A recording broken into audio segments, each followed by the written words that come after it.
안녕하세요. 이상튜브입니다. 지난 2월 11일에 일본의 일간 현대 디지털은 일본은 최신 전투기를 만들 능력이 없다라는 다소 자극적인 기사를 보도했습니다. 기사에서는 차세대 전투기를 공동 개발하는 영국과 이탈리아 및 일본 모두 새로운 전투기를 만들 능력이 없다라고 말하고 어마어마한 개발비 역시 일본에게 부담이 될 것이라고 보도했습니다.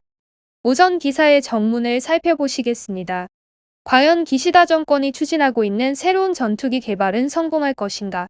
방위성은 영국 및 이탈리아와 3국 공동으로 차기 전투기 사업인 FX 개발을 추진하고 있습니다.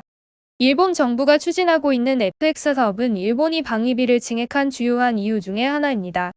일본은 6세대 전투기를 공동 개발하고 100대 전투기를 제조 및 배치하기 위해 20년간 5조 엔 정도를 투자할 예정이지만 일본의 기존 예산 규모로는 감당할 수 없는 금액입니다. 하지만 이처럼 엄청난 금액이 투입되는 이 프로젝트는 실패 확률이 높은 사업입니다. 실패 확률이 높은 이유로는 몇 가지가 있습니다. 첫 번째로는 일본은 최신 전투기를 만들 능력이 없다라는 것입니다. 일본은 과거에 기대를 모았던 일본산 전투기인 F2는 미국 F-16의 복사본으로 끝나고 말았고, 성능은 F-16과 거의 차이가 나지 않는데도 가격은 3배나 높아 실패작이라고 불리고 있습니다. 마찬가지로 영국과 이탈리아도 인류 전투기를 만들 능력은 없습니다. 물론 이들 나라들의 전투기 개발 기술은 일본보다는 낮긴 하지만 영국과 이탈리아가 개발한 타이푼 전투기도 좋은 평가를 받기는 어렵습니다. 때문에 5세대 전투기를 개발한 경험이 없는 나라들끼리 새로운 전투기를 만들어봐야 인류 전투기가 아닌 이류기에 그칠 것이 틀림없습니다. 따라서 3국이 공동 개발한 전투기는 F-35 전투기를 넘어설 가능성은 전혀 없어 보입니다. 더불어 엔진의 불리함도 있습니다. 일본용 FX에는 일본이 자체 개발한 엔진을 탑재할 예정입니다. 하지만 일본이 개발한 엔진을 탑재한 비행기들은 모두 심각한 문제를 안고 있습니다. 일본이 자체 개발한 초계기 P1과 연습기 T4 및 OH1 헬기는 모두 심각한 엔진 불량 문제를 안고 있어 일본용 FX에 일본산 엔진을 탑재한다고 하면 마찬가지로 심각한 엔진 문제를 겪을 가능성이 높습니다. 둘째로 새로운 전투기에 대한 납기 문제를 빼놓을 수 없습니다. 현재 FX 전투기 개발 계획은 지연이 거의 확실시되고 있습니다. 전투기 제조에서 1위국인 영국과 이탈리아와 3류인 일본에서도 전투기 개발 지연으로 인한 폐해도 커지고 있습니다. 현재까지 3국이 공동 개발할 전투기는 언제 완성될지 아무도 모릅니다. 게다가 그 사이에 미국은 6세대 전투기로 불리는 NGAD를 완성할 것입니다. 미국의 NGAD는 3국 공동 개발의 FX보다 1세대는 새로운 전투기지만 개발이 순조롭게 진행되고 있어 NGAD가 개발되면 FX는 부식기에 될 운명에 처해 있습니다. 세 번째는 예산 초과 문제입니다. 현 시점에서의 FX 사업의 개발 총액은 대략 3.5조 엔으로 알려져 있지만 실제로는 5조 엔은 필요할 것입니다. 여기에 공동 개발의 지연으로 전투기 개발비와 생산단가도 폭등하고 있습니다. 이 역시 일본이 자체 개발한 F2 전투기와 P1 초계기 및 C2 수송기의 사례와 같습니다. 참고로 일본이 자체 개발한 C2 수송기는 탑재 중량이 37,600kg이지만 C2 수송기의 가격은 탑재 중량이 3배인 미국의 C17 수송기와 같은 가격이 되었습니다.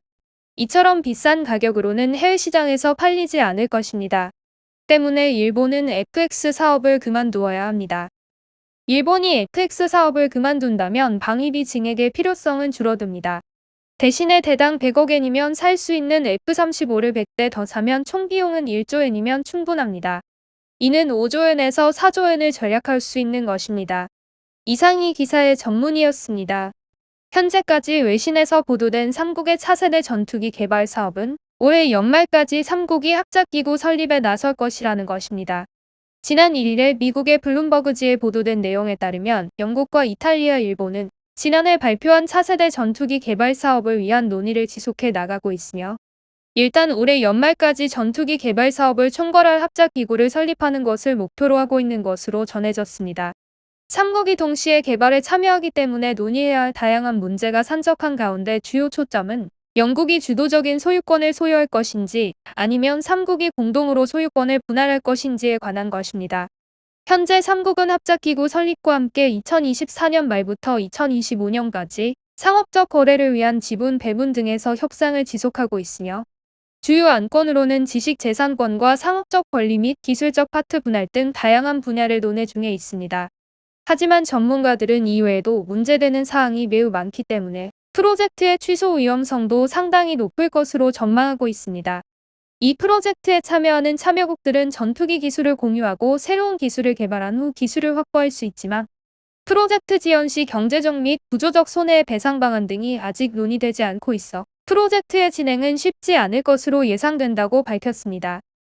마지막으로 블룸버그 통신은 일본 방위성은 당초에 F2를 공동 개발한 미국 록히드 마틴의 지원을 받아 미쓰비시 중공업이 차세대 전투기 개발을 주도하는 방식을 모색했으나 조율이 난항을 겪으면서 영국과 공동 개발하는 방식으로 전환했다라고 밝히면서 영국은 일본과 새로운 전투기를 개발하게 되면 유로파이터와 다수의 라파를 대체할 독일과 프랑스, 스페인이 개발 중인 FCAS 프로젝트와 미국이 개발 중인 6세대 전투기인 NGAD와 힘겨운 경쟁이 불가피하여 미래에 생존할 수 있을지 불투명하다고 밝혔습니다. 또한 키요타니 시니치란 일본의 군사 전문가도 2021년에 작성한 칼럼에서 원래 일본에는 괜찮은 전투기를 개발하는 능력은 없다라고 단언해 많은 화제가 되었습니다.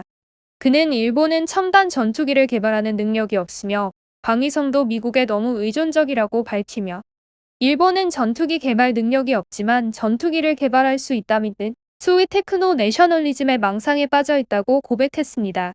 칼럼에서는 일본에는 개별 요소 기술이 뛰어난 것도 있지만 전투기라는 시스템을 만들기 위한 노하우와 정보를 가지고 있지 않다라고 밝혔습니다. 그는 한 예로 F2의 개발을 담당한 엔지니어의 인터뷰를 실었습니다. F2 개발에 참여한 일본인 엔지니어는 일본에는 필드 데이터가 존재하지 않았습니다.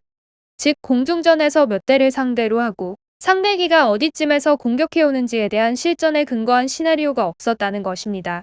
이러한 시나리오가 없으면 소프트웨어를 짜는 것은 어렵고 단지 막연한 목표만이 요구될 수밖에 없습니다. 그 때문에 C1 시험기에 레이더를 탑재해 확인한 적도 있었는데 뜻밖에도 레이더의 기술 시험은 합격 처리되었습니다. 그러나 실제로는 탐지거리가 짧아 추적 중에 급격한 기동을 하면 로곤이 빠지는 등의 실제적으로는 전혀 쓸모없는 수준의 레이더였습니다. 그는 이런 이야기는 제대로 된 전투기를 개발하는 나라에선 있을 수 없는 이야기라고 말하며 실전 데이터가 없다면 다른 나라에서 구입해오거나 아니면 다른 나라에서 일본에게 레이더 데이터를 판매하지 않으면 이스라엘에서 몰래 구입해야 하지만 일본은 그런 일을 하지 않고 첩보 조직도 존재하지 않는다고 밝혔습니다. 또한 F-35A로 선정된 차기 전투기 선정 시에도 일본 내 생산 기반을 어떻게 하는지에 대한 제대로 된 구상이 없었다고 밝혔습니다. FX 사업은 미국과 42대의 F-35A 도입 계약을 맺고 일본에서 라이센스 생산을 전제로 하고 있었지만 비용을 생각하면 무리한 사업이라고 말했습니다. 그는 일본은 F-22가 필요하다고 해서 함부로 시간을 빈둥거리는 동안 F2의 생산은 끝나버렸습니다. 따라서 FX로 라이센스로 생산하고도 생산 기반의 공백 기간이 발생했습니다. 이에 따라 많은 협력업체가 방위성의 전투기 생산 기반 유지를 신용하지 않고 스미토모처럼 전투기 사업에서 철수하는 기업도 잇따랐습니다. 또한 2020년에는 사출 좌석 등을 담당하고 있었던 다이슬도 방위 사업에서 철수를 발표했습니다. 미국은 당초 F-35의 라이센스 생산을 허락했지만 일본은 F-35의 최종 조립과 검사만을 담당할 뿐이었으며 정확히 말하자면 일본은 F-35를 라이센스를 생산할 수는 없다는 뜻이며 단지 최종 조립만을 담당했을 뿐입니다. 또한 일본이 담당해야 할 일본산의 부품과 레이더 등의 생산도 거의 없었다고 말하며 미국으로부터의 기술 이전은 전혀 없다라고 해도 무방하고 높은 초도 비용과 높은 도입 비용만을 지불했다라고 밝혔습니다. 이어 이런 단순한 최종 조립만을 담당하는 일본은 사실상 전투기 생산 라인을 잃은 거나 마찬가지가 되었으며 일단 잃어버린 전투기의 생산 기반을 재구축하는 것은 쉽지 않으며 게다가 업계의 신용을 잃었다면 더더욱 어렵다고 밝혀 일본 내에서 전투기 생산 기반을 다시 구축하는 것은 어려운 일이라고 말했습니다. 어쨌든 지금까지 일본의 전투기 개발 사업은 일본 내 전투기 생산 기반의 유지와 최첨단 미국 전투기의 기술 도입이라는 이율배반적인 두 마리 토끼를 잡으려다 모두 보기 흉하게 실패만을 거듭했습니다. 때문에 일본은 전투기 개발 사업에서 미국의 호되게 당해 기술 도입선을 유럽으로 변경했지만 과연 일본은 이번 차세대 전투기 개발 사업에서 전투기 생산 기반의 유지와 기술 개발이라는 두 마리 토끼를 잡을 수 있을지 주목됩니다. 이상 마치겠습니다. 이상큐브였습니다.